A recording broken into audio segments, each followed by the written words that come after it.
Meet Jack.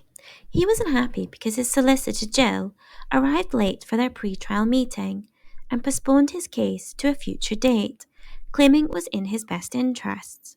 However, Jack was convinced that this was just because Jill had not been properly prepared. He refused to meet with her to discuss his concerns and lodged a complaint with the SLCC. The SLCC explained that independent mediation could help resolve issues through a different approach, so Jill and Jack agreed to try it. The independent mediator started by explaining the purpose of the mediation session and asking both parties to share their initial thoughts. Jill spoke first. She admitted that the day of the hearing may have felt rushed.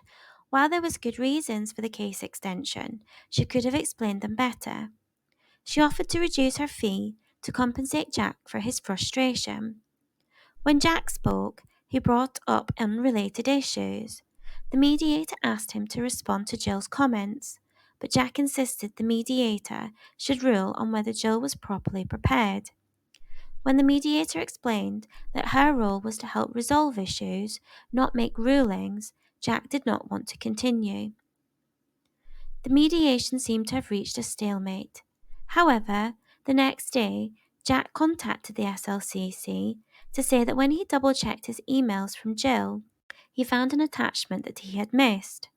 It was an email from his opponent's solicitor sent just before the hearing, thanking Jill for understanding his client's urgent family crisis and confirming they wanted to settle Jack's case when they returned.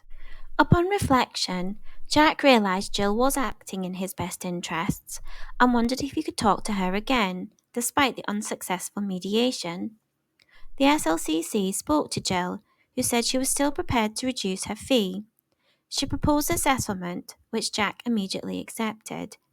Although the mediation didn't achieve a settlement on the day, it paved the way for Jack and Jill to resolve the complaint later. For further information, go to our website or our social media channels.